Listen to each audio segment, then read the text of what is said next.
نبی علیہ السلام نے ایک مرتبہ ارشاد فرمایا حُبِّبَ إِلَيَّ مِن دُنْيَاكُمْ ثَلَاثٌ، تمہاری اس دنیا سے مجھے 3 چیزیں بہت اچھی لگتی ہیں۔ دنیا سے آپ صلی اللہ علیہ وسلم کا انقطاع اتنا کامل تھا کہ یہ نہیں فرمایا کہ مجھے دنیا سے 3 چیزیں پسند ہیں، تمہاری دنیا سے۔ جیسے پرائی چیز ہوتی ہے نا، اپنا تو تعلق ہی نہیں ہوتا۔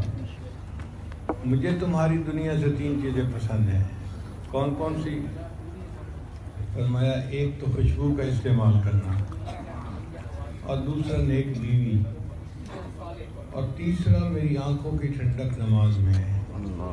یعنی اس دنیا میں 3 چیزیں نبی علیہ السلام کو بہت محبوب تھیں: خوشبو کا استعمال کرنا، بیوی کے ساتھ ملاپ کرنا، اور نماز پڑھنا۔ اب آپ اگر غور کریں تو یہ تینوں چیزیں بڑی اہمیت رکھتی ہیں۔ انسان خوشبو اس وقت استعمال کرتا ہے جب نہا دھو لیتا ہے، ہمیشہ پہلے نہاتا ہے، صاف کپڑے پہنتا ہے، پھر خوشبو لگاتا ہے۔ ایسا کوئی بندہ آپ نے نہیں دیکھا ہوگا جو پہلے خوشبو لگائے بعد میں نہائے۔ پہلے نہاتے ہیں، بدن کو صاف پاک کر لیتے ہیں، پھر خوشبو استعمال کرتے ہیں۔ تو خوشبو کا استعمال کرنا اس بات کی دلیل کہ اب بدن بالکل صاف ہو گیا، پاک صاف ہو جانے کی دلیل ہوتی ہے کہ اب اس بندے نے خوشبو استعمال کر لی اور اب یہ اگلے کام کے لیے تیار ہو گیا۔ تو خوشبو کا استعمال گویا بدن کے پاک ہونے کی دلیل ہوتی ہے۔ پھر اس کے بعد ہے بیوی کا ملاپ۔ بیوی کے ملاپ سے انسان کے دماغی خیالات پاک ہو جاتے ہیں، وہ جو نفسانی شیطانی وساوس ہوتے ہیں وہ ختم ہو جاتے ہیں۔ یہ ایسے ہی ہے جیسے ایک بندہ بھوک لگی ہو، کھانا کھا لے تو وہ بھوک والے خیالات ختم ہو جاتے ہیں۔ جو بندہ اپنی بیوی کے ساتھ ملاپ کر لے تو اس کو پھر نفسانی شیطانی خیالات ختم ہو جاتے ہیں، تو دماغ صاف ہو جاتا ہے، سوچ پاک ہو جاتی ہے۔ تو خوشبو کا استعمال بدن کے پاک ہونے کی دلیل ہے، اور بیوی کے ساتھ میل ملاپ انسان کے دماغی سوچ کے پاک ہونے کی دلیل ہے، اور نماز کا پڑھنا انسان کے دل کے پاک ہونے کی دلیل ہے، کیونکہ ان الصلاۃ تنہی عن الفحشاء والمنکر، نماز جو ہے وہ انسان کو فحش کاموں سے اور برے کاموں سے روک دیتی ہے۔ تو اس کا مطلب یہ کہ ان 3 عملوں کو کرنے سے بدن بھی پاک ہو گیا، دماغ بھی پاک ہو گیا، دل بھی پاک ہو گیا۔ یعنی انسان کا تن بھی پاک ہو گیا، من بھی پاک ہو گیا، ظاہر میں بھی پاک، باطن میں بھی پاک۔ اور اللہ تعالیٰ کو ایسے بندے بہت پسند ہیں، اس لیے اللہ تعالیٰ فرماتے ہیں کہ واللہ یحب المتطہرین، اللہ تعالیٰ تو پاک لوگوں سے محبت فرماتے ہیں۔ اور پوری شریعت کا اصل مقصد ہی انسان کو پاک کرنا ہے۔ اللہ تعالیٰ فرماتے ہیں کہ شریعت نے جو تمہیں کچھ کام کرنے کا حکم دیا، جیسے غیر محرم سے اپنی آنکھوں کو روکو، عورتوں کو کہا کہ تم پردے میں رہو، اپنے چہرے کو چھپاؤ، جسم کو چھپاؤ غیر محرم مرد سے، تو اس کا مطلب کوئی تمہیں تکلیف میں ڈالنا نہیں ہے، وَلَٰكِن يُرِيدُ لِيُطَهِّرَكُمْ، بلکہ اللہ تعالیٰ اس بات کا ارادہ کرتے ہیں کہ تمہیں پاک کر دیا جائے۔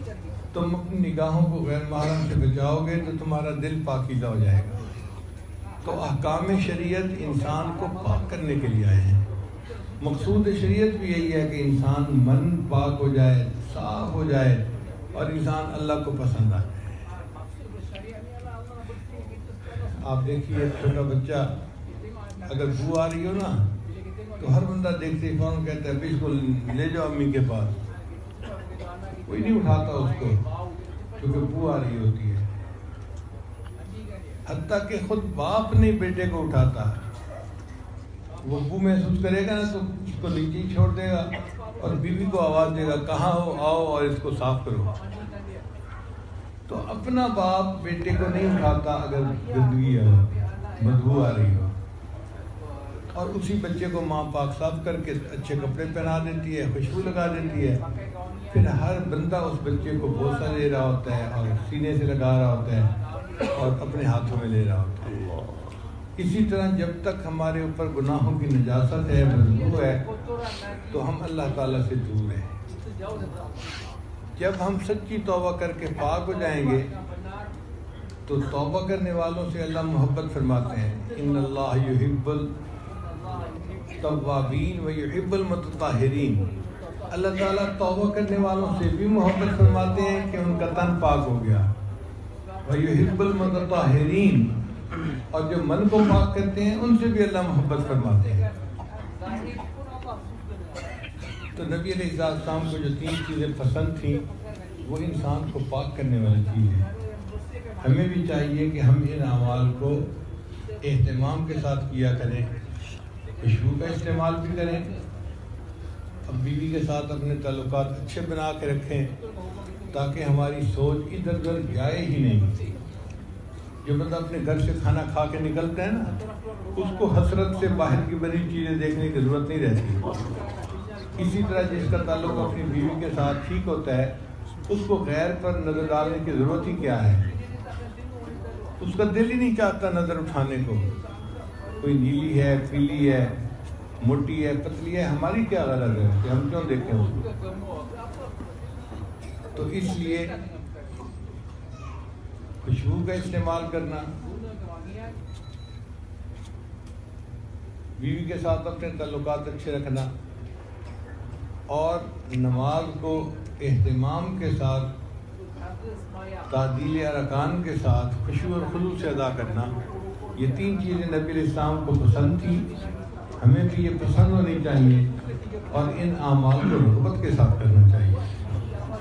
جب نبی علیہ السلام نے یہ بات فرمائی نا، تو سیدنا صدیق کے فلانوں تو نبی علیہ السلام کے عاشق تھے، فوراً کھڑے ہوئے، اے اللہ کے نبی، مجھے بھی 3 چیزیں بہت پسند ہیں۔ کون سی 3 چیزیں؟ اے اللہ کے نبی، آپ کے چہرے انور کو دیکھتے رہنا، یہ مجھے بہت اچھا لگتا ہے۔ دوسرا، آپ کے اوپر اپنے مال کو خرچ کرنا، اور تیسرا، میری بیٹی آپ کے نکاح میں ہے، یعنی اولاد کو خدمت کے لیے پیش کرنا۔ یہ 3 چیزیں مجھے پسند ہیں، آپ کے چہرے انور کو دیکھتے رہنا، آپ پر اپنے مال کو خرچ کرنا، اور اپنی اولاد کو آپ کی خدمت میں پیش کرنا۔ یہ 3 چیزیں مجھے پسند ہیں۔ ایک عاشق صادق کی ایسی بات کر سکتا ہے، اور واقعی سیدنا صدیق کے عنہ عشق میں، عشق رسول میں سب صحابہ سے بازی لے گئے۔ اس لیے نبی علیہ السلام جب ہجرت کے لیے تشریف لے جانے لگے تو نبی علیہ السلام اپنے گھر مبارک سے روانہ ہو کر پہلے ابو بکر صدیق عنہ کے گھر آئے۔ ابھی دروازہ کھٹکھٹایا نہیں تھا، پہنچے ہی تھے کہ ابو بکر صدیق عنہ نے دروازہ کھول دیا۔ تو نبی علیہ السلام نے پوچھا، ابو بکر جاگ رہے تھے یا میرے آنے پہ جاگے؟ عرض کیا، اللہ کے حبیب صلی اللہ علیہ وسلم، کچھ دن سے مجھے اندازہ تھا کہ آپ کو ہجرت کا حکم ہوگا، اور یہ بھی توقع تھی کہ جب آپ کو ہجرت کا حکم ہوگا تو آپ مجھے خادم کے طور پہ ساتھ لے کے جائیں گے۔ جس دن سے یہ خیال آیا، ابو بکر نے رات کا سونا چھوڑ دیا، ایسا نہ ہو آپ تشریف لائیں اور میرے دروازے پہ انتظار میں کھڑا ہونا پڑے۔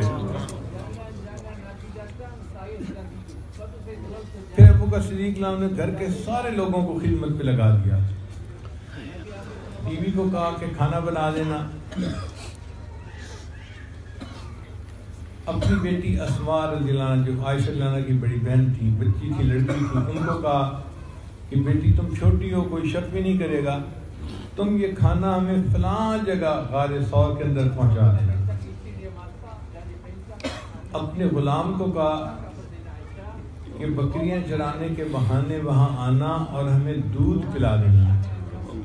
اپنے بیٹے عبد الرحمن سے کہا کہ بیٹا سارا دن مشرکین مکہ کی باتیں سننا، اور جو حالات حاضرہ ہوں وہ ہمیں رات کے اندھیرے میں آ کے غار میں بتا دیا کرنا کہ حالات کیسے ہیں۔ خود بھی ساتھ جا رہے ہیں، بیوی کو بھی کھانے پہ لگا دیا، بیٹی کو بھی کھانے پہ لگا دیا، غلام کو بکریاں چراتے ہوئے دودھ پلانے پہ لگا دیا، اور بیٹے کو حالات حاضرہ پہنچانے پہ لگا دیا۔ گویا پورا کنبہ جو تھا وہ نبی علیہ السلام کی خدمت کے اوپر متعین ہو گئی۔ اب جب چلے تو غار ثور پہنچے. نبی علیہ السلام غار ثور میں داخل ہونا چاہتے تھے. ابو بکر صدیق نے عرض کیا, اے اللہ کے نبی صلی اللہ علیہ وسلم, لگتا ہے کہ کافی عرصے سے اس غار میں کوئی چیز داخل نہیں ہوئی, تو پہلے مجھے جانے دیجیے, اگر کوئی نقصان دینے والی چیز ہوگی تو مجھے پتہ چل جائے گا, آپ یہیں ٹھہریے. چنانچہ ابو بکر صدیق غار میں داخل ہوئے. اس میں کوئی چیز نظر تو نہیں آئی, مگر کچھ سوراخ تھے اور ان سوراخوں سے کوئی چیز نکل سکتی تھی. کوئی کیڑا مکوڑا, سانپ, بچھو, کچھ نکل سکتا تھا. تو ابو بکر صدیق نے ان تمام سوراخوں کو پتھروں سے بند کر دیا. ایک سوراخ اتنا اونچا تو نہیں تھا دیوار میں, وہ رہ گیا اور اس کو بند کرنے کے لیے کوئی پتھر بھی نہیں مل رہا تھا. تو ابو بکر صدیق نے سوچا کہ چلو میں بیٹھتا ہوں اور اس کے اوپر میں اپنا پاؤں بھی رکھ دوں گا اور اس کو بند کر دوں گا. اگر کوئی کیڑا ہوا تو وہ میرے پاؤں کو کاٹے گا, نبی علیہ السلام محفوظ رہیں گے. پھر عرض کیا, اے اللہ کے رسول آپ اندر تشریف لے آئیے. تو نبی علیہ السلام غار ثور میں تشریف لے گئے. عرض کیا, اے اللہ کے نبی صلی اللہ علیہ وسلم, ابو بکر کی گود حاضر ہے, اس کو آپ تکیہ بنا لیجئے اور آپ لیٹ جائیے, ساری رات جاگے ہیں, آرام فرما لیجئے. چنانچہ سیدنا صدیق اکبر کی خوش نصیبی دیکھیے کہ نبی علیہ السلام نے ان کی گود میں سر مبارک رکھا اور سو گئے, آرام کر گئے. اور ابو بکر صدیق بیٹھے نبی علیہ السلام کی چہرے انور کی زیارت کر رہے ہیں. آج کی دنیا کہتی ہے ہم ہی ہم ہوں, تیری محفل میں کوئی اور نہ ہو. کہ محب کو ایسا موقع ملے کہ محبوب کے ساتھ علیحدگی ہو, کوئی اور انٹرپٹ کرنے والا ہو ہی نہیں, مگر لوگوں کو ایسے مواقع نہیں ملتے. ایسا موقع ملا تو دنیا میں ابو بکر صدیق کو ملا. غار ثور کی تنہائی ہے اور نبی علیہ السلام محبوب ہیں اور ابو بکر صدیق عاشق صادق ہیں, اور نبی علیہ السلام ان کی گود میں مبارک سر رکھ کے لیٹے ہوئے ہیں, اور ابو بکر صدیق چہرہ انور کی زیارت ہی کرتے جا رہے ہیں, کوئی انٹرپٹ کرنے والا نہیں. اللہ اکبر کبیرہ. شاعر نے کہا, کتاب کھول کے بیٹھوں تو آنکھ روتی ہے, ورق ورق تیرا چہرہ دکھائی دیتا ہے. کہ عاشق کا یہ حال ہوتا ہے, وہ کتاب پڑھتا ہے نا, کتاب کے ہر صفحے پہ اس کو تو محبوب کی تصویر نظر آتی ہے. یہاں تو معاملہ جدا تھا, یہاں کتاب نہیں تھی, یہاں تو چہرے انور تھا سامنے, اور سیدنا صدیق اس چہرے انور کی زیارت کر رہے تھے, اس کا دیدار کر رہے تھے.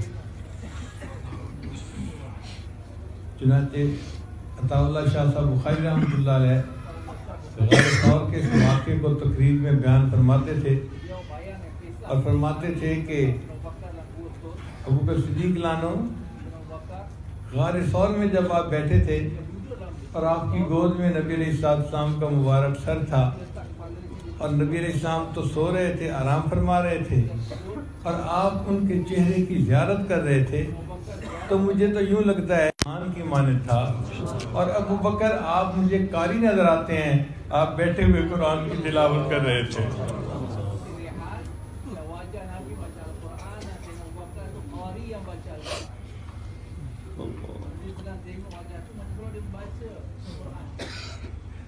یہ منظر کائنات میں نہیں دیکھا ہوگا. ایک طرف حسن رسول ہے اور دوسری طرف عشق صدیق اکبر ہے. اللہ اکبر کبیرہ.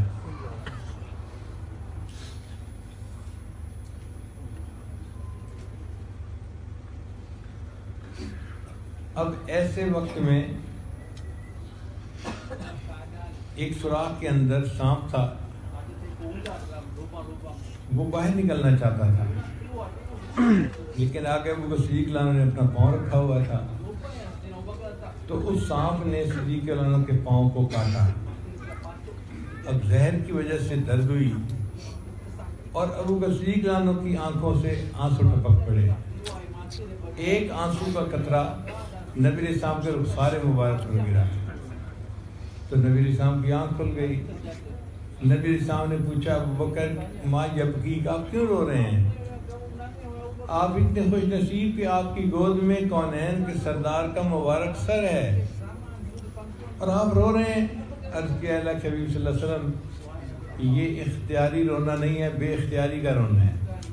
سانپ نے کاٹا اور زہر کی وجہ سے مجھے درد ہوئی اور بے اختیار میری آنکھوں سے آنسو ٹپک پڑے۔ اس کو کسی شاعر نے یوں کہا ہے، آنسو گرا ہے روئے رسالت مآب پر، آنسو گرا ہے روئے رسالت مآب پر، قربان ہونے آئی ہے شبنم گلاب پر۔ کہ ابو بکر صدیق لانو آپ کا آنسو جو نبی اسلام کے چہرے انور پہ گرا تو ایسے لگتا ہے کہ جیسے گلاب کا پھول تھا اور اس گلاب کے پھول کے اوپر شبنم کا قطرہ جو تھا وہ آ کے پڑ گیا۔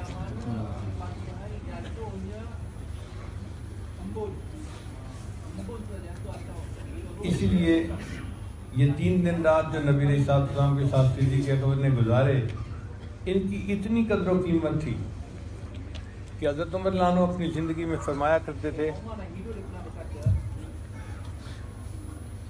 ابو بکر میں آپ کے ساتھ ایک سودا کرنے کے لیے تیار ہوں، عمر کی ساری زندگی کی نیکیاں آپ لے لیجئے اور غار ثور میں جو آپ نے 3 دن رات نبی علیہ السلام کے ساتھ گزارے ان 3 دن راتوں کے عمل کو مجھے دے دیجئے، میں یہ سودا کرنے کے لیے تیار ہوں۔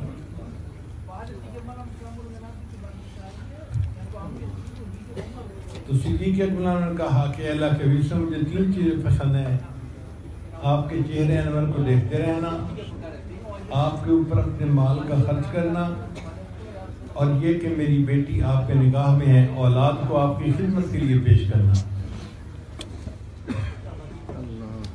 اب یہ بات سن کے سیدنا عمر فاروق لانو بھی متوجہ ہوئے، اے اللہ کے حبیب صلی اللہ علیہ وسلم مجھے بھی 3 چیزیں بہت پسند ہیں۔ کون سی 3 چیزیں پسند ہیں؟ امر بالمعروف کرنا، نہی عن المنکر کرنا اور سادہ لباس پہننا۔ عمر لانو کی شخصیت ہی ایسی تھی کہ امر بالمعروف اور نہی عن المنکر میں وہ سب سے آگے تھے، حالانکہ وہ امیر المومنین تھے، اگر چاہتے تو وہ قیمتی لباس بھی پہن سکتے تھے، مگر طبیعت میں چونکہ عاجزی تھی تو وہ سادہ لباس پہنتے تھے، معمولی لباس پہنتے تھے۔ چنانچہ انہوں نے تیسری چیز بتائی کہ مجھے جو چیز پسند ہے وہ معمولی لباس کا پہننا۔ اور اللہ کی عجیب شان دیکھیے، سیدنا عمر فاروق لانو کے دور خلافت میں مسلمانوں نے بیت المقدس پر حملہ کیا، اس کو گھیرے میں لے لیا۔ ابھی جنگ شروع نہیں ہوئی تھی، گھیرا کیا تھا، محاصرہ کیا تھا کہ یہودیوں کے علماء آئے اور انہوں نے مسلمان جو امیر لشکر تھے ان سے کہا کہ ہمارے ساتھ بیٹھ کے ٹیبل ٹاک کر لو، بجائے لڑائی کے صلح و صفائی سے بات ہو جائے تو زیادہ بہتر ہے۔ چنانچہ مسلمان امیر جو تھے انہوں نے ان سے بات چیت کی تو یہودیوں کے علماء نے کہا کہ دیکھیں، جس بندے نے بیت المقدس کو فتح کرنا ہے نا، اس کی نشانیاں ہماری کتابوں میں موجود ہیں، تورات میں ہیں۔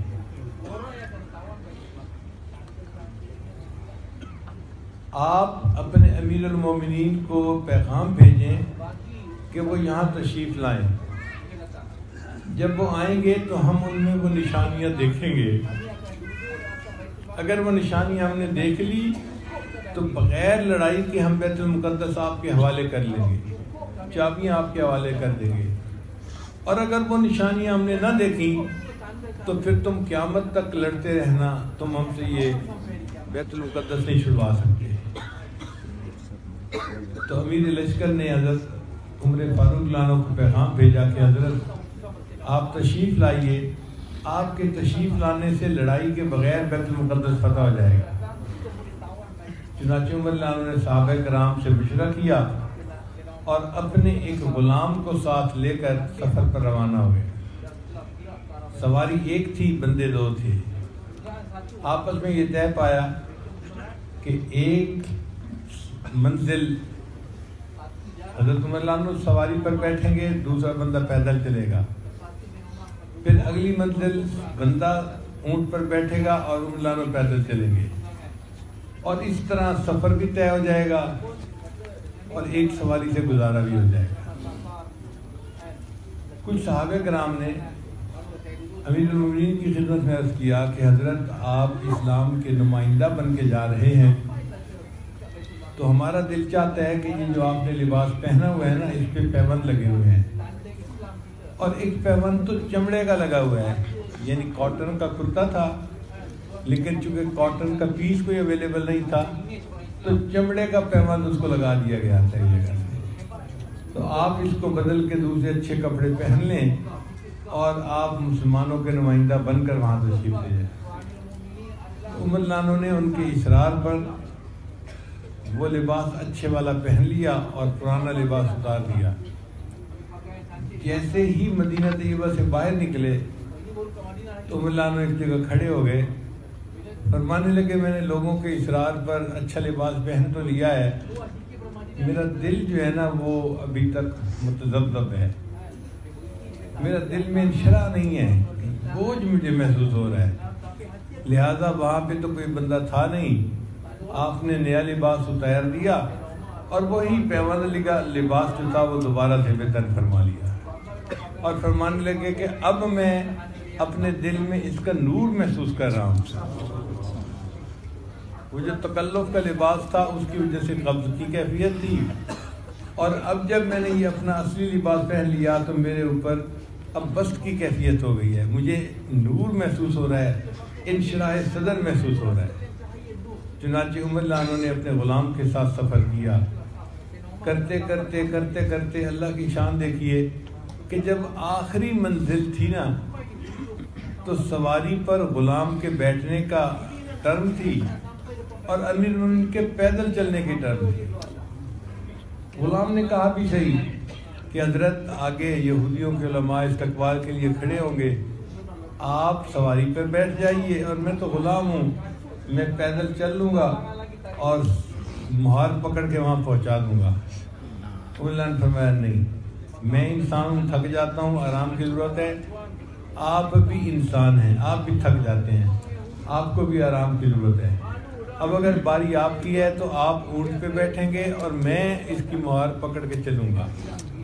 اللہ کی شان دیکھیے کہ یہ فقیر آدمی اس حال میں وہاں پہنچے کہ امیر المومنین نے اونٹ کی مہار پکڑی ہوئی تھی اور غلام اونٹ کے اوپر بیٹھا تھا، اور آگے یہودیوں کے جو بڑے بڑے علماء تھے وہ استقبال کے لیے کھڑے تھے، اور انہوں نے 3 نشانیاں دیکھنی تھیں جو پہلی کتابوں میں لکھی گئی تھی کہ مسلمانوں کے امیر المومنین جب آئیں گے تو انہوں نے اونٹ کی مہار پکڑی ہوئی ہوگی، ایک نشانی، اور اونٹ کے اوپر غلام بیٹھا ہوا ہوگا اور جو سردار ہے وہ چل رہا ہوگا، اور تیسری نشانی کہ ان کے جسم کے اوپر جو کپڑے ہوں گے وہ پیوند لگے ہوئے ہوں گے۔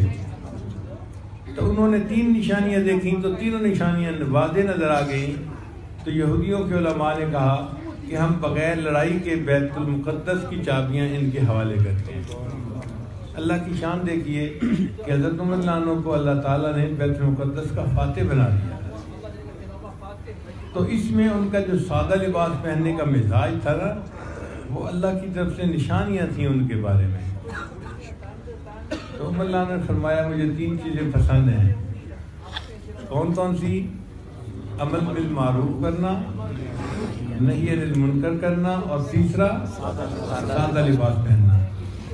جب عمر رضی اللہ عنہ نے اپنی بات دل کی بتا دی تو سیدنا عثمان غنی اللہ عنہ کہنے لگے اے اللہ کے حبیب صلی اللہ علیہ وسلم مجھے بھی 3 چیزیں بہت پسند ہیں۔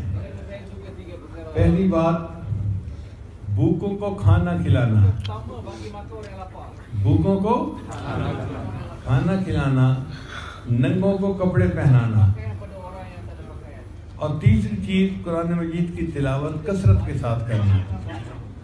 اور عثمان غنی اللہ عنہ کا مزاج ایسا ہی تھا، وہ بھوکوں کو کھانا بہت کھلاتے تھے، یہاں تک کہ ان کے دسترخوان پر ہزاروں بھوکے کھانا کھاتے تھے۔ ایک مرتبہ عید کا دن تھا، نبی علیہ السلام عید کی نماز پڑھانے کے لیے تشریف لے جانے لگے تو ام المومنین عائشہ رضی اللہ عنہا نے عرض کیا، اے اللہ کے حبیب صلی اللہ علیہ وسلم، آپ نماز پڑھانے کے لیے تشریف لے جا رہے ہیں، اگر آپ کے پاس کچھ پیسے ہیں تو ہمیں دیں، گھر میں کوئی گروسری نہیں ہے، ہم کچھ منگائیں اور پکائیں تاکہ جب آپ واپس تشریف لائیں گے تو آپ بھی کھائیں گے، اور عید کے دن بیوائیں بھی آتی ہیں ہمارے گھر میں، یتیم بچے بھی آتے ہیں، ہم ان کو بھی کھلائیں گے۔ تو نبی صاحب نے فرمایا کہ میرے پاس تو دینے کے لیے کوئی پیسے نہیں ہیں۔ ام المومنین خاموش ہو گئی اور نبی صاحب عید پڑھانے کے لیے تشریف لے گئے۔ جب عید کی نماز پڑھا کے واپس آئے تو نبی صاحب نے دیکھا کہ گھر میں کھانا بنا ہوا ہے اور وہ جو مہمان عورتیں آئی ہوئی ہیں، بیوہ عورتیں، وہ بھی کھانا کھا رہی ہیں، گھر والے بھی کھانا کھا رہے ہیں، یتیم بچے بھی کھانا کھا رہے ہیں، خوب چہل پہل ہے۔ تو نبی صاحب بڑے حیران۔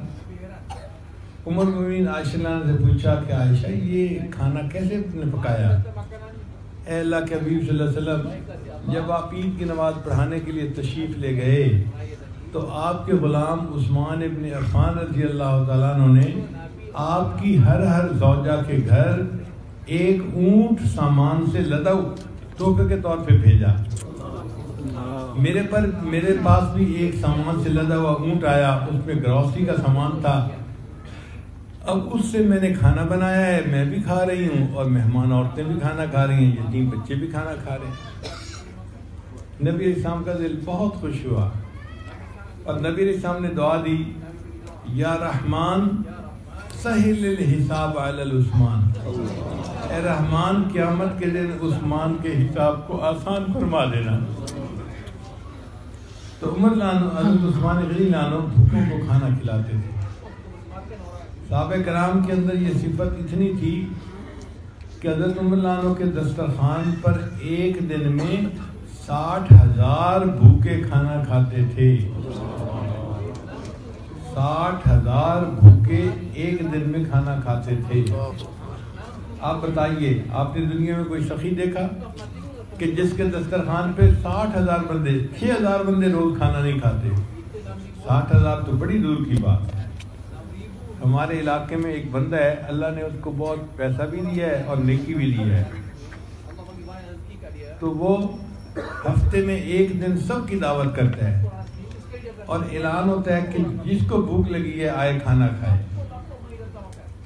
مرد بھی جاتے ہیں، عورتیں بھی جاتی ہیں، عورتوں کا دسترخوان الگ لگتا ہے، عورتیں ان کو کھانا کھلاتی ہیں، مردوں کا دسترخوان الگ لگتا ہے، ان کو مرد کھانا کھلاتے ہیں، اور وہ اس دن ایک اونٹ ذبح کرتا ہے، اور اونٹ کا گوشت اتنا ہوتا ہے کہ پوری بستی کے مرد عورتیں بچے وہاں کھانا کھاتے ہیں اور ابھی بھی کھانا بچ جاتا ہے۔